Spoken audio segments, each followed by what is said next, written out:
Jadi untuk hati-hati atau tidak terburu-buru meminta bimbingan kita membuat questionnaire atau lembar kaji, karena itu sukar sulit dan merupakan penelitian sendiri. Artinya apabila mahasiswa kita melakukan hal tersebut atau bimbingan kita melakukan tersebut, dia sedang melakukan dua penelitian.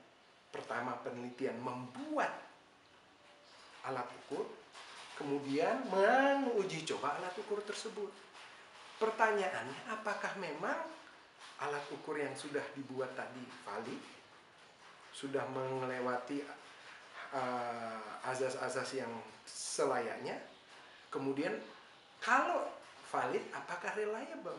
Ya, jadi uji coba untuk ini tentunya berbeda, ya, di luar pembahasan tentang penelitian yang saat ini sedang kita bahas, dan itu menuntut pemahaman yang lebih tinggi. Jadi kepada rekan-rekan calon perawat profesional, kita sudah paham bahwa ada 5 langkah utama dalam melakukan penelitian.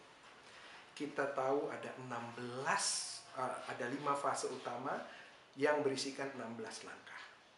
Coba pahami satu persatu. Dan yang tersulit dari 16 langkah tadi adalah langkah pertama, ya, formulating and delimiting problem. Saya akan membuat video khusus terkait dengan pembahasan melakukan konseptualisasi. Ingat tadi, konseptualisasi adalah proses, ya, proses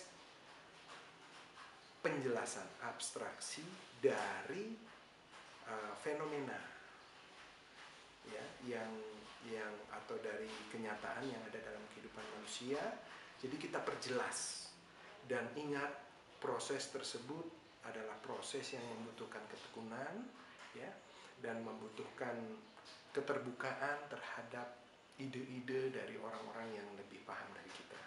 Dan kita mesti jangan pernah malu untuk bertanya, jangan pernah merasa terlalu paham untuk tidak belajar, ya. Jadi kita perlu belajar dari semua sisi, dari semua orang, dari semua tingkatan pendidikan.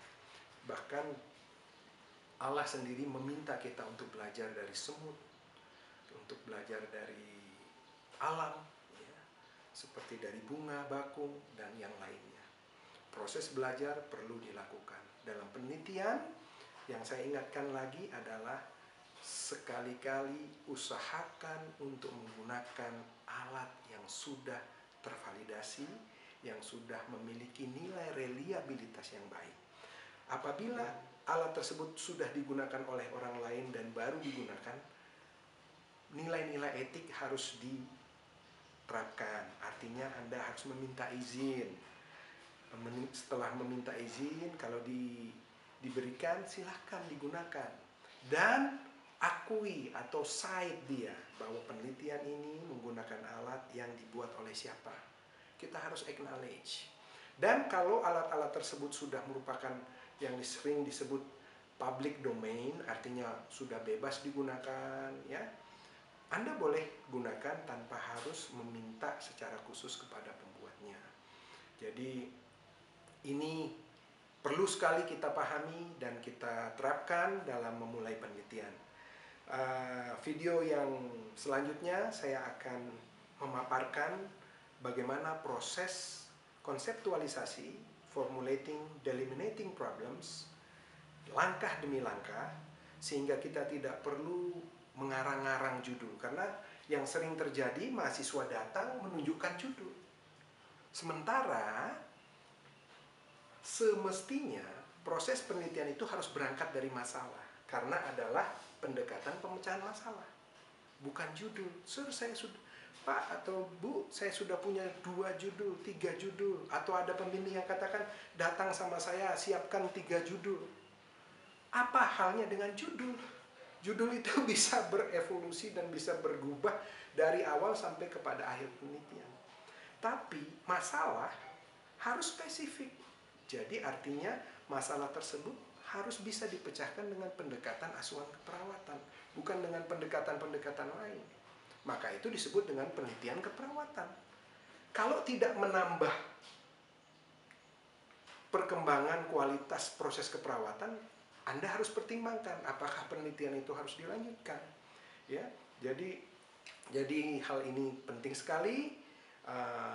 Proses konseptualisasi nanti akan menunjukkan kepada Anda bahwa mencari masalah yang spesifik tidak mudah, tapi apabila kita ikuti langkah-langkahnya, judul tidak perlu Anda karang-karang.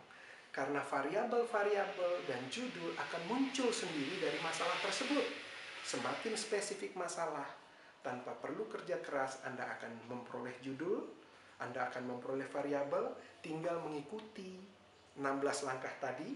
Langkah pertama Anda sudah dapat, langkah kedua Anda menetapkan review literatur, kemudian Anda menetapkan teori, kemudian memunculkan hipotesis, kemudian mengetahui metodologi, kemudian menetapkan populasi, sampel, dan analisis otomatis dalam waktu tertentu. Dan ada baiknya sebagai manusia kita saling bekerja sama. Adalah baik untuk memiliki ide dari rekan-rekan kita. Jadi untuk proses konseptualisasi perlu bimbingan atau perlu masukan dari teman-teman. Tidak sekedar datang begitu saja dari awan-awan, tidak.